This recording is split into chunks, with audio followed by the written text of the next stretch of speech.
नमस्कार छात्र मित्रों, श्री स्वामीनारायण गुरुकुल चित्तल ई क्लास में आपका हार्दिक स्वागत है। आज हम अभ्यास करेंगे कक्षा 11 आर्ट्स विषय हिंदी इकाई 13 कदम मिलाकर चलना होगा। कवि का नाम है अटल बिहारी वाजपेयी जी। साहित्य प्रकार गीत। कदम मिलाकर चलना होगा यानी हमें एक साथ मिलकर आगे बढ़ना होगा। तो पहले हम कवि अटल बिहारी वाजपेयी जी का परिचय प्राप्त करते हैं। देखिए, यह है अटल बिहारी वाजपेयी जी। अटल बिहारी वाजपेयी जी 25 दिसंबर 1924, 16 अगस्त 2018 भारत के 2 बार के प्रधानमंत्री थे। वे पहले 16 मई से 1 जून 1996 तक तथा फिर 19 मार्च 1998 से 22 मई 2004 तक भारत के प्रधानमंत्री रहे। वे हिंदी कवि, पत्रकार एवं एक प्रखर वक्ता थे। वे भारतीय जनसंघ के संस्थापकों में एक थे और 1968 से 1973 तक उसके अध्यक्ष भी रहे। उन्होंने लंबे समय तक राष्ट्रधर्म, पांचजन्य और वीर अर्जुन आदि राष्ट्रीय भावना से ओतप्रोत अनेक पत्र पत्रिकाओं का संपादन भी किया। तो अब हम कविता के बारे में अभ्यास करते हैं। तो पहले मैं आपको विषय प्रवेश कराता हूँ, ध्यान से सुनिए। प्रस्तुत कविता के रचयिता हमारे देश के पूर्व प्रधानमंत्री अटल बिहारी वाजपेयी है। उन्होंने इस कविता में देशवासियों का आह्वान किया है कि वे उन्नति और प्रगति के मार्ग पर एक दूसरे के साथ मिलकर आगे बढ़े। इसके लिए उन्हें अनेक कठिनाइयों का सामना करना पड़ेगा, पर वे उसकी चिंता न करें। उन्हें अपना सब कुछ न्योछावर करना पड़े तो भी वे प्रगति के मार्ग पर बढ़ने से न हिचके। प्रस्तुत रचना एक आह्वान गीत है। इस गीत में वे हम सब भारतवासियों को उन्नति की राह पर आगे बढ़ने के लिए कदम मिलाकर चलने का आह्वान करते हैं। माना कि इसमें बहुत कठिनाइयां हैं, फिर भी सभी को साथ मिलकर चलना होगा। उस रास्ते पर चलते चलते अपना सब कुछ न्योछावर करने के लिए आगे बढ़ने की सीख देते हैं। तो दोस्तों, पहले मैं कविता का पठन करता हूँ और बाद में हम कविता का अभ्यास करेंगे। तो आप ध्यान से सुनिए। बधाए आती है आए, धीरे प्रलय की घोर घटाए, पाँवों के नीचे अंगारे, सिर पर बरसे यदि ज्वालाए, निज हाथों में हंसते हंसते आग लगाकर जलना होगा, कदम मिलाकर चलना होगा। आगे देखिए। हास्य रुदन में, तूफानों में, अगर असंख्यक बलिदानों में, उद्यानों में, वीरानों में, अपमानों में, सम्मानों में, उन्नत मस्तक उभरा सीना, पीड़ाओं में पलना होगा, कदम मिलाकर चलना होगा। आगे। उजियारे में, अंधकार में, कल कहार में, बीच धार में, घोर धृणा में, पुत प्यार में, क्षणित जीत में, दीर्घ हार में, जीवन के शत शत आकर्षक अरमानों को ढलना होगा, कदम मिलाकर चलना होगा। आगे। सम्मुख फैला अगर ध्येय पथ, प्रगति चिरंतर कैसा इति अथ, सुस्मित हर्षित कैसा श्रमस्थल, असफल सफल समान मनोरथ, सब कुछ देकर कुछ न मांगते, पावस बनकर ढलना होगा, कदम मिलाकर चलना होगा। कुछ कांटों से सज्जित जीवन, प्रखर प्यार से वंचित यौवन, नीरवता से मुखरित मधुबन, परहित अर्पित अपना तन मन, जीवन को शत शत आहुति में जलना होगा, गलना होगा, कदम मिलाकर चलना होगा। जो हमें शीर्षक दिया गया है उसका अर्थ है हमें एक साथ मिलकर आगे बढ़ना होगा। तो अब हम काव्य का अभ्यास करते हैं। देखिए, बधाए आती है आए, धीरे प्रलय की घोर घटाए, पाँवों के नीचे अंगारे, सिर पर बरसे यदि ज्वालाए, निज हाथों में हंसते हंसते आग लगाकर जलना होगा, कदम मिलाकर चलना होगा। कवि देशवासियों से उन्नति के मार्ग पर बढ़ने का आह्वान करते हैं। वे कहते हैं कि उन्नति के मार्ग में चाहे कितनी भी बाधाएं आए, चाहे प्रलय की क्यों न आए, हमारे मार्ग में अंगारे ही क्यों न बिछे, सिर पर आग की लपटें ही क्यों न बरस रही हो, हमें इनका सामना करना होगा।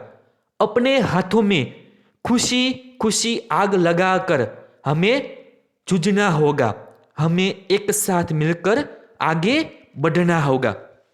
कवि कहते हैं, कवि देशवासियों से कहते हैं कि मार्ग पर बढ़ने का आह्वान करते हैं। वे कहते हैं कि उन्नति के मार्ग में चाहे कितनी भी बाधाएं मुश्किलें आए, प्रलय की क्यों न आए, हमारे मार्ग में अंगारे ही क्यों न बिछे, सिर पर आग की लपटें ही क्यों न बरस रही हो, हमें इनका सामना करना होगा और हमें एक साथ मिलकर आगे बढ़ना होगा।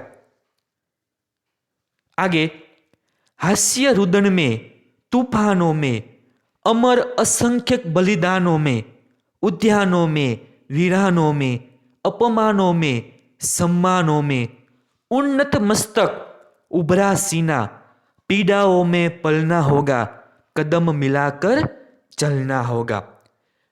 हमें अपने आप को हर स्थिति में ढालना होगा। कवि कहते हैं, चाहे हंसी खुशी का माहौल हो अथवा कष्ट झेलने यानी गम का, चाहे तूफान आए या जान निछावर कर देने की स्थिति उत्पन्न हो, चाहे शस्य श्यामला धरती का सुख भोगने को मिले अथवा उजाड़ स्थिति में कष्ट सहना पड़े, अपमान सहना पड़े या सम्मानित होने का अवसर प्राप्त हो, कैसी भी स्थिति हो, हमें हर हाल में साहस और बहादुरी के साथ उसका सामना करना चाहिए। हमें हमेशा कष्ट क्लेश सहते हुए जीने के लिए तैयार रहना चाहिए। हमें एक साथ मिलकर आगे बढ़ना होगा, हमें एक साथ मिलकर आगे बढ़ना होगा।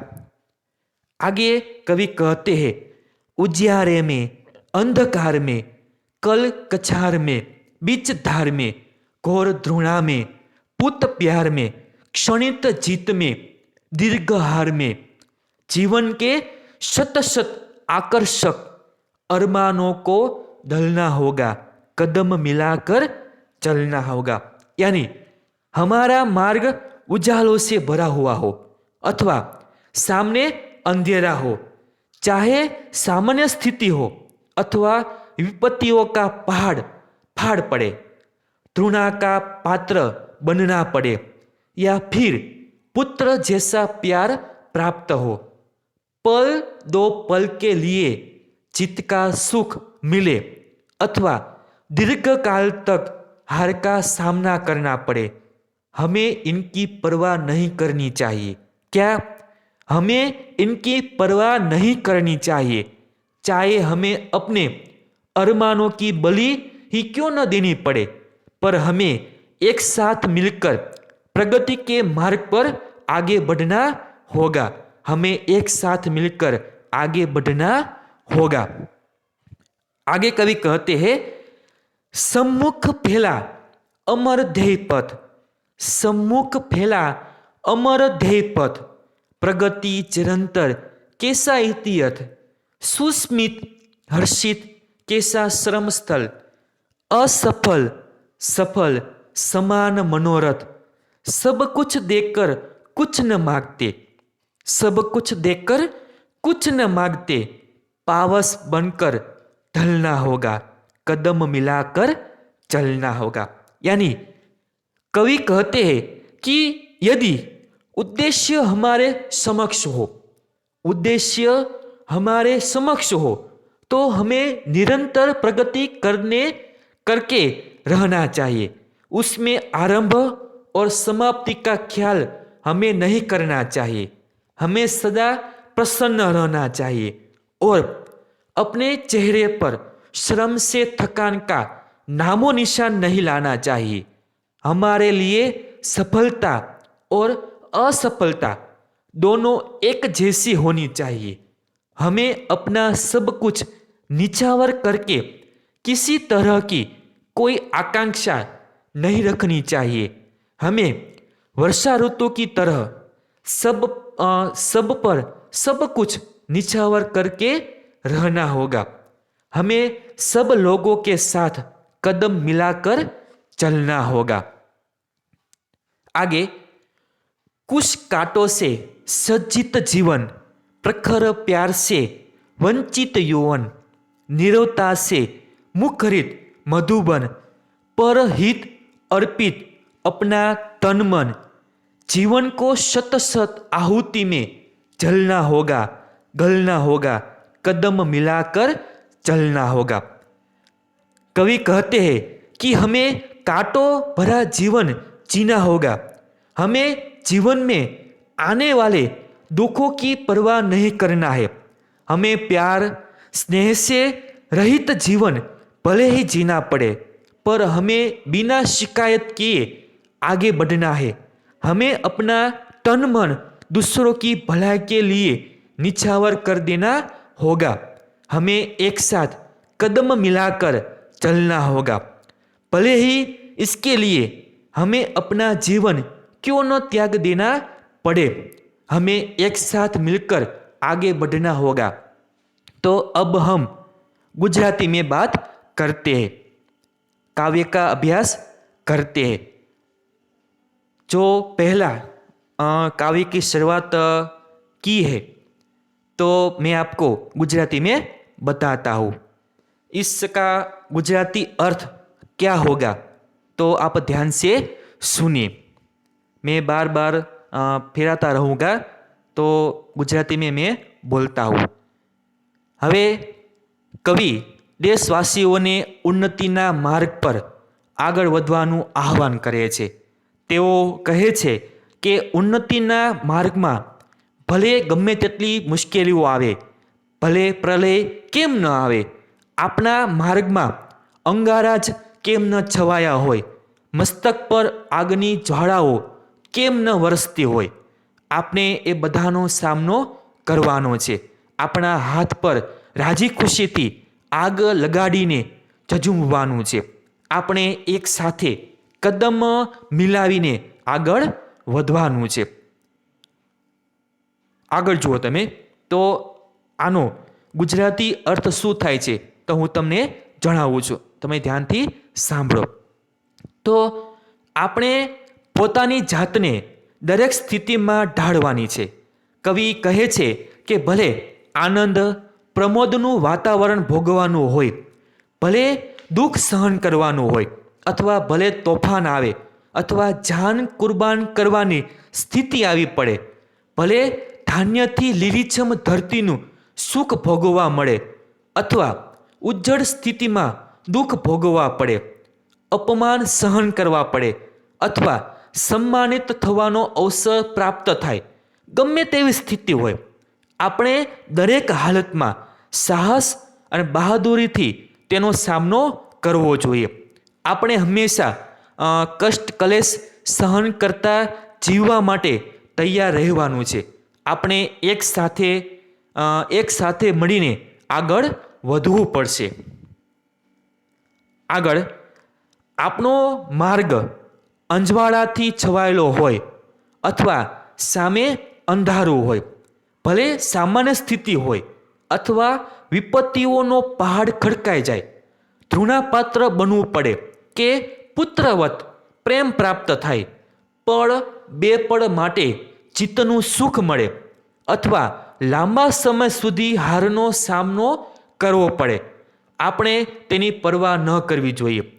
આપણે આપણા અરમાનોનું બલિદાન કેમ ન આપવું પડે, પરંતુ આપણે એક સાથે મળીને પ્રગતિના માર્ગ પર આગળ વધવાનું છે. કવિ કહે છે કે જો ઉદ્દેશ્ય આપણી આંખ સામે હોય તો આપણે નિરંતર પ્રગતિ કરતા રહેવું જોઈએ. એનું શરૂઆત અને અંતનો વિચાર આપણે ન કરવો જોઈએ. આપણા મુખ પર થાકનું નામું નિશાન ન જોઈએ. આપણે માટે સફળતા અને અસફળતા બંને એક સમાન હોવી જોઈએ.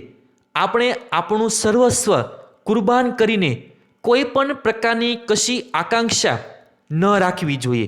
આપણે વર્ષા ઋતુની જેમ સૌ પર સર્વસ્વ કુરબાન કરતા રહેવું જોઈએ. આપણે સૌ લોકો સાથે કદમ મિલાવીને ચાલવું જોઈએ.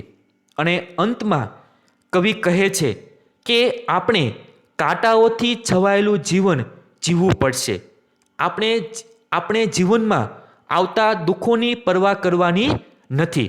આપણને પ્રેમ, સ્નેહ, શૂન્ય જીવન ભલે જીવવું પડે, પરંતુ આપણે ફરિયાદ કર્યા વિના આગળ વધવાનું છે.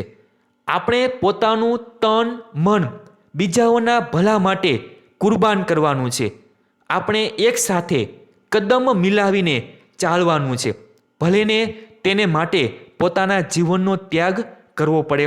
તો આપણે બધા જાણીએ છીએ કે ભારત દેશની રક્ષા માટે આપણા જવાનો છે એ કદમ મિલાવે છે અને આગળ વધે છે. આપણે અત્યારે આટલા ખુશ છીએ, સુખ છે આપણી પાસે, તો એનું કારણ શું છે? તો કે આપણા જવાનો આપણા દેશની રક્ષા કરે છે. તો આપણે પણ આપણા જવાનો જેવું કાર્ય કરવાનું છે કે આપણે આપણા જીવનને સારું બનાવી શકીએ. કવિ ખૂબ જ સુંદર મજાની અહીં વાત કરે છે કે આપણે આપણા જીવનને સારું બનાવવું હોય તો કેવા પ્રકારનું કાર્ય કરવું જોઈએ, અને એક સાથે કદમ મિલાવીને ચાલવાની વાત પણ આ કાવ્યમાં કરવામાં આવી છે. અને એ માટે જો જીવનનો ત્યાગ કરવો પડે ને તો પણ મિત્રો જીવનનો ત્યાગ કરતા અચકાવવું નહીં. Thank you.